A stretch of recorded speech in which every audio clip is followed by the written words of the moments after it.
Hey everyone, Danny here with the Addiction Prevention Coalition, back with another Facebook Live video. This is a video series. We're super excited about this one. September is Recovery Month. SAMHSA sponsors Recovery Month every September. SAMHSA stands for the Substance Abuse and Mental Health Services Administration. So every September there's a bunch of events surrounding recovery, addiction, hope, things like that. So we are super excited for our guest today. We'd like to welcome Trent, who is the publisher and owner of Recovery Campus Magazine. So Trent, thank you for being here. Thanks for having me. Absolutely. And congratulations on the work you do here at the Addiction Prevention Coalition. Thank you so much. You guys do I a great appreciate job. that. So let's just jump right into it. For everyone watching, please share this video. Please get the word out. Trent's going to share some exciting stuff he's got going on college campuses with some magazines, just some awesome stuff. So share this video, share with your friends, let everyone know. So let's jump right into it. Let's do. Trent, tell us a little bit about what you do and a little bit about Recovery Campus Magazine. I have the latest edition here. So go ahead and just tell us a little bit about that.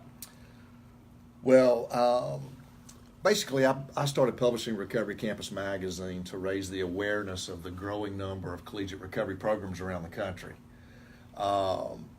Just 5 years ago, there were only like 8 or 10 in the entire nation. Now there's about 170 campuses around the country that have some fairly substantial services for kids that are over drinking and overusing and over drugging and that kind of thing. So it's really grown dramatically in the last 5 years. I can't take credit for that on Recovery Campus on the growth, but it's been great to watch the growth and be a part of all that.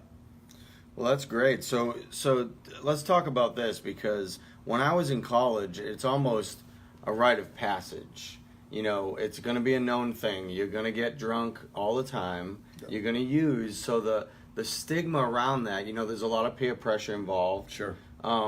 So talk a little bit about that and you know, why it's important for a student at that stage in their life to begin seeking recovery and begin to face some of these issues. Well, I think one of the most important things is that, you know, kids do feel like it's a rite of passage, and it's really not, because you're in college for a short period of time in your life, and it's not a masculinity thing. You know, I think you have to be humble enough, or you want to learn to be humble enough to know what your limits are. And if you can get to know what those limits are and you decide not to push those limits, you can still feel like you're fitting in. You can still, gain friends on campus and that kind of thing. And so I think it's a real challenge for young people to be able to do that. But I think if they can think logically about when it's time to stop, it's time to stop, then there will be much fewer regrets. And so I think that's really important. Just get to know yourself. That's a great point, because, you know, historically what we've seen is, you know, organizations or people come in and say, don't do drugs, don't drink. Right. And it sounds like with the campus collegiate recovery, it's almost allowing them to think through their decisions, to think through the process, to think through, how is this going to benefit me if I continue this binge drinking or right. overusing? Right. So I think that's great. And so I guess my personal question to you, and I guess maybe people would want to know this, is you have a number of magazines. You've been involved with this for a long time. Recovery Campus is what we're talking about today. Right. But why do you do this? What is your passion behind it? What brings you to this table? Well, I've been in the publishing business since I graduated college, and which has been a long time ago. And my son, it was an experience I had with my son who went to treatment and then to sober living in South Florida, and then to Texas Tech University. And they have one of the premier collegiate recovery programs in the country.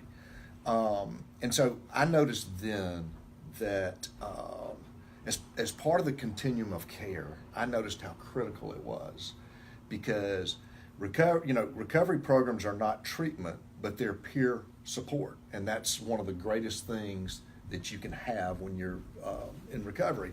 So he made great grades.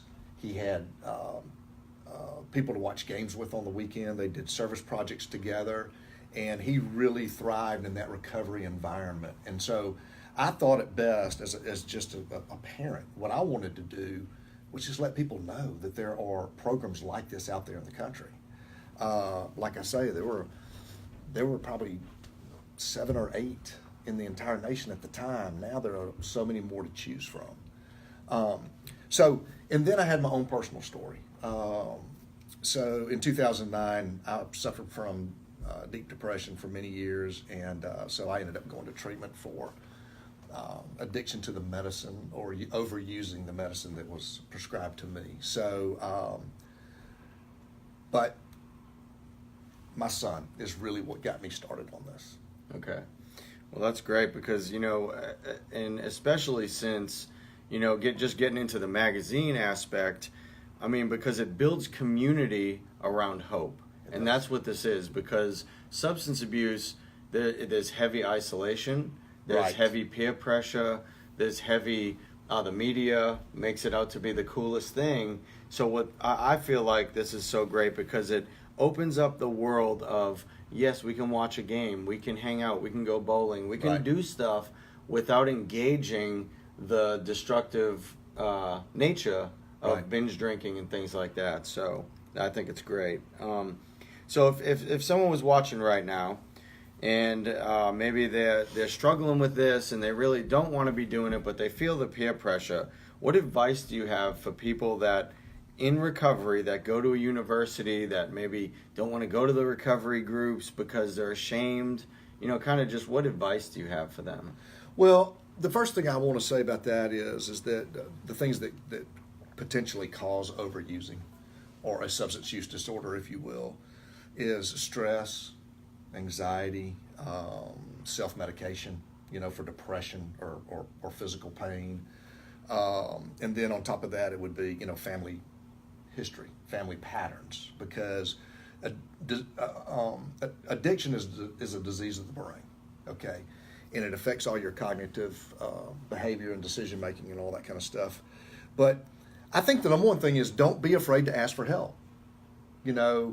There's a stigma around, obviously, alcohol and misuse and drug misuse, but the stigma is breaking down to some degree, and really to a pretty large degree versus 5, 6, 7 years ago. So don't be afraid to ask for help, because that doesn't mean there's anything really wrong with you. It doesn't mean anything like that at all.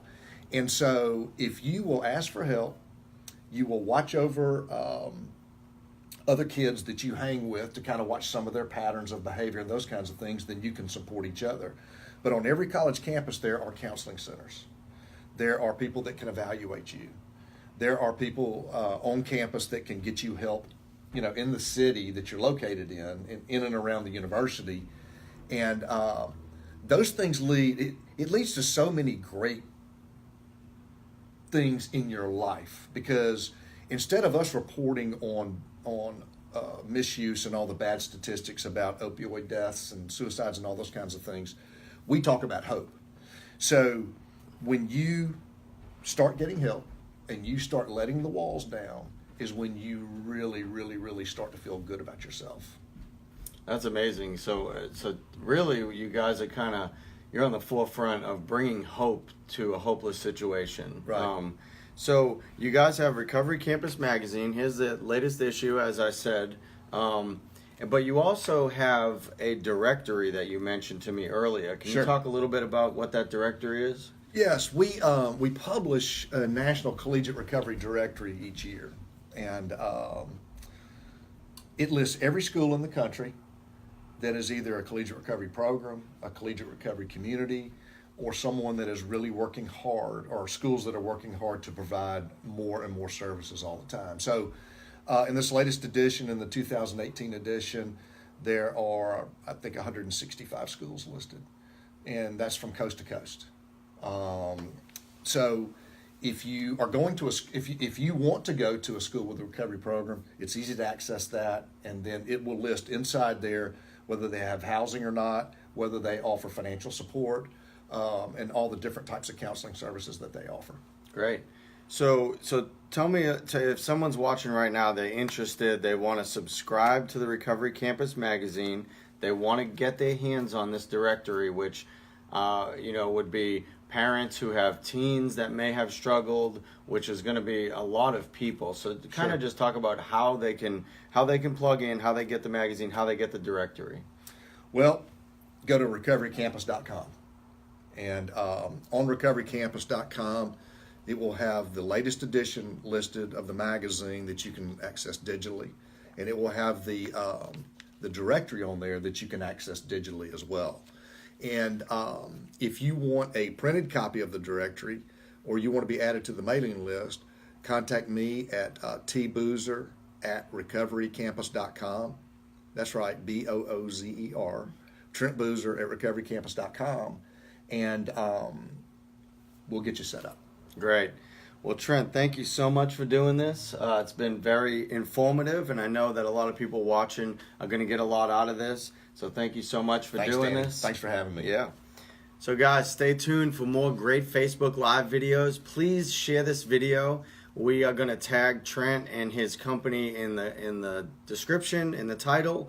So the more you share this, the more we can get the word out that recovery is possible, even in colleges. There's so many people that need this information.